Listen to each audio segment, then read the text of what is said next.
안녕하세요. 엘바입니다. 지난 시간에는 관상용 새우를 키우기 위해 꼭 필요한 필수 준비물들, 즉 어항, 여과기, 바닥재, 히터에 대해서 알아보았죠. 처음 시작하시는 분들이 어떤 어항을 고르면 좋을지, 여과기는 왜 스펀지 여과기가 가성비가 좋은지, 그리고 바닥재와 히터의 역할까지 자세하게 다루어 보았습니다. 그런데 말입니다. 구독은 하셨을? 준비물을 다 사고 어항을 꾸미고 물을 채우고 히터까지 켰다고 해서 바로 새우를 넣으면 될까요? 절대 안 됩니다. 만약 그렇게 하신다면 며칠 지나지 않아 새우들이 하나둘씩 용궁으로 떠나는 슬픈 모습을 보시게 될 겁니다. 어항이 생기면 당장 새우를 넣고 싶은 마음, 저도 너무너무 잘 압니다. 어항에 물을 받아놓고 멍하니 바라보면서 빨리 새우가 펀치질하는 모습을 보고 싶고 빨리 넣으면 빨리 번식할 것 같고 그 설레는 마음, 충분히 공감이 갑니다. 하지만 안 됩니다. 그 마음을 꾹 참으셔야 합니다. 왜냐고요? 바로 오늘 영상의 핵심 주제인 물잡이 때문입니다. 오늘은 물잡이가 무엇인지, 왜 반드시 필요한 것인지, 그리고 어떻게 하는지까지 처음부터 끝까지 다 알려드리려고 합니다. 먼저 말씀드릴 것은 오늘 영상은 조금 어렵게 느껴질 수도 있고 그래서 지루할 수도 있지만 꼭 필요한 부분이기 때문에 집중해서 보시고 이해가 잘 되지 않으면 한 번 더 보시고 또 보시길 추천드리며 제가 직접 만들고 사용하고 있는 제품들도 함께 소개해드릴 예정이니 끝까지 시청해주세요. 자, 그럼 시작해보겠습니다. 1. 물잡이? 그게 도대체 뭔가요? 물잡이라는 말은 물생활을 시작하시는 분들이라면 여기저기서 들어보셨을 단어인데요. 처음 들으시는 분들은 물을 잡는다고? 그게 무슨 말이지? 하고 고개를 갸웃거리실 수도 있습니다. 충분히 이해합니다. 저도 처음엔 그랬거든요.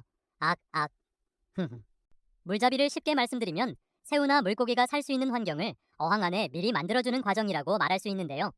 조금 더 자세히 설명드리자면 우리가 어항에 물을 받고 여과기를 돌리고 히터를 설치한다고 해서 바로 그 물이 생물이 살기 좋은 물이 되는 건 아닙니다.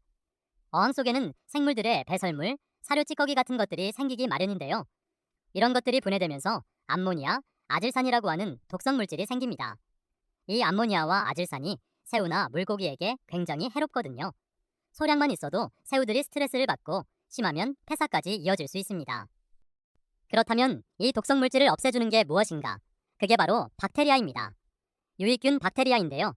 이 유익균 박테리아가 충분히 자리를 잡아야 생물들이 살기 좋은 안정적인 수질이 만들어집니다. 그리고 이렇게 어항 안에 유익균 박테리아를 충분히 번식시켜서 생물이 살기 좋은 안정적인 수질을 만드는 과정, 이게 바로 물잡이입니다.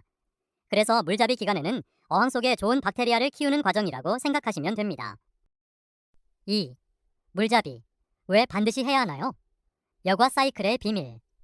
자, 이제 물잡이를 왜 반드시 해야 하는지 그 핵심 이유를 설명드리겠습니다.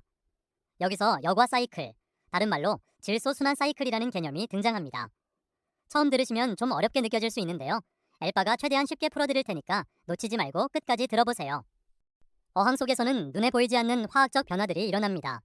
그 변화의 흐름이 바로 여과 사이클입니다.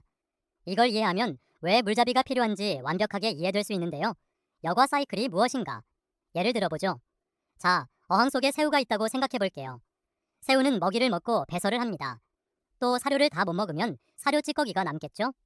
또 죽은 수초 잎사귀도 썩을 수 있고 새우가 탈피한 껍데기도 분해되고요. 이런 유기물들이 어항 바닥에 쌓이면서 분해되기 시작하는데 이 분해 과정에서 가장 먼저 만들어지는 것이 바로 암모니아입니다. 그런데 암모니아는 독성이 굉장히 강한 물질입니다. 물속에 아주 조금만 있어도 새우한테는 치명적이죠. 물론 암모니아는 pH가 낮은 환경에서는 암모늄으로 변하기 때문에 독성이 100분의 1 이상으로 줄어듭니다. 그러나 암모니아는 pH가 높아질수록 독성이 더 강해지는 특성도 있어서 알칼리성 수질에서는 더욱 위험합니다. 새우가 갑자기 이상하게 헤엄치거나 활동성이 떨어지거나 먹이 반응이 좋지 않거나 갑자기 폐사하는 원인 중 상당수가 바로 이 암모니아 때문입니다. 그런데 다행히도 어항 속에는 니트로소모나스라는 박테리아가 있습니다. 이 니트로소모나스가 암모니아를 먹고 아질산으로 분해해줍니다. 다시 말해 암모니아가 아질산으로 바뀐다는 건데요. 그러면 아질산은 독성이 없는 걸까요? 괜찮은 걸까요? 아니요. 아질산도 암모니아 못지않게 독성이 강하거든요. 아질산은 새우의 혈액 속에 있는 헤모시아닌과 결합해서 산소 운반을 방해합니다. 그러면 새우가 질식 상태에 빠질 수 있는 거죠. 그래서 아질산도 위험하고 절대로 검출이 되면 안 됩니다. 그런데 또 다행히도 이번엔 니트로박터라는 박테리아가 등장합니다. 이 니트로박터가 아질산을 먹고 질산염으로 분해해줍니다. 사실 질산염도 독성 물질이에요. 다만 암모니아나 아질산에 비해서 독성이 훨씬 약하기 때문에 단기적으로는 새우에게 즉각적인 치명타를 주지는 않습니다. 하지만 질산염이 어항 안에 장기간 쌓이게 되면 새우 및 생물이 서서히 스트레스를 받고 면역력이 떨어지고 번식에도 나쁜 영향을 미칩니다. 그래서 질산염도 반드시 주기적인 환수를 통해 꾸준히 제거해줘야 합니다. 그러니 지금 당장 환수하세요. 아각. 정리하자면 암모니아, 아질산, 질산염 세 가지 모두 독성 물질이고 독성의 강도 순서는 암모니아, 아질산, 질산염 순서가 됩니다. 이 흐름을 정리하면 이렇습니다. 유기물이 분해되면서 암모니아가 발생하고 이때 니트로소모나스 박테리아가 암모니아를 분해하므로 아질산이 발생합니다. 그리고 이때 니트로박터 박테리아가 아질산을 분해하고 질산염이 발생합니다. 그리고 질산염은 주기적인 환수를 통해서 제거합니다.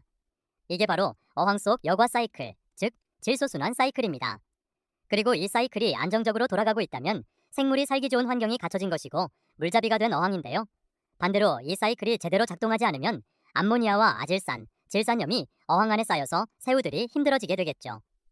자, 그럼 다시 처음 질문으로 돌아가 볼게요. 물을 받고 바로 새우를 넣어도 되나요? 안 됩니다. 왜냐하면 새로 세팅한 어항에는 니트로소모나스도, 니트로박터도, 그리고 다른 유익균들도 거의 없거든요. 여과기도, 바닥재도, 어항도 모두 새 거잖아요. 박테리아가 자리를 잡을 시간이 없는 거죠. 그 상태에서 새우를 넣으면 어떻게 되는가? 새우가 응가를 하고 사료 찌꺼기가 남으면서 암모니아가 쌓이는데 이걸 분해해줄 박테리아가 없으니까 암모니아 수치가 계속 올라가고 그러면 결국 새우들이 스트레스를 받다가 죽게 됩니다. 이게 초보분들이 가장 많이 겪는 실패 패턴이라고 볼 수 있습니다. 물잡이의 중요성을 아시겠죠? 물잡이는 이 여과 사이클이 어항 안에 완전히 자리를 잡을 때까지 기다리고 그 환경을 만들어주는 과정입니다. 그렇기 때문에 물잡이를 제대로 하고 난 후에 새우를 넣으면 이후에는 새우들이 정말 폭발적으로 번식한다는 뜻인데요. 폭번을 하게 됩니다. 마치 엘바의 어항들처럼 폭번하실 겁니? 물잡이의 중요성은 강조하고 또 강조해도 지나치지 않습니다. 조금 더 쉽게 예를 들어 집을 새로 지었다고 생각해 볼게요.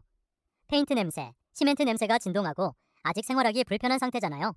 가스도 연결해야 하고 전기도 점검해야 하고 도배도 해야 하고 이런 과정 없이 바로 이사 들어가면 불편하고 살기가 힘들 수밖에 없겠죠. 어항도 마찬가지입니다.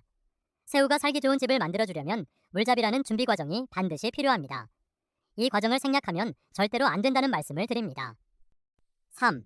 물잡이 준비물을 체크해 봅시다. 자, 이제 세 번째로 물잡이를 어떻게 하면 좋은지, 엘바는 어떻게 물잡이를 하는지 단계별로 설명해 드리겠습니다. 지난 영상에서 말씀드린 어항, 여과기, 바닥재, 히터는 이미 다 세팅이 되어 있다는 전제하에 시작하겠습니다. 혹시 아직 세팅이 안 되었다면 지난 영상을 먼저 보고 오시는 걸 추천드립니다.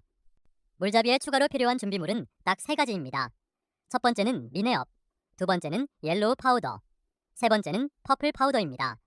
오늘은 제가 직접 만들었고 쇼핑몰을 통해 판매하고 있고 직접 사용하고 있는 이 세 가지 준비물을 이용해서 물잡이 방법을 알려드릴 텐데요. 순서가 중요하니까 꼭 잘 확인하시길 바랍니다.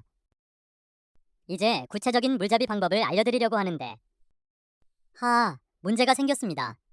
내용이 너무 길어져서 여기까지 영상을 만들어도 8분이나 되네요.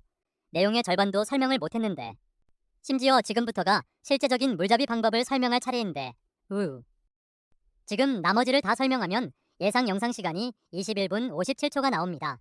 21분 57초 아각 21분 57초짜리 영상을 올리면 지겹겠죠? 지겨우면 스킵하면서 보겠죠? 스킵하면서 보면 물잡이를 제대로 할 수 없겠죠? 물잡이가 제대로 안 되면 새우들이 죽겠죠? 새우들이 죽으면 엘바의 물수다를 볼 이유가 없겠죠? 볼 이유가 없으면 구독을 취소하겠죠? 구독을 취소하면 엘바가 열이 받겠죠? 열 받으면 엘바는 죽겠죠?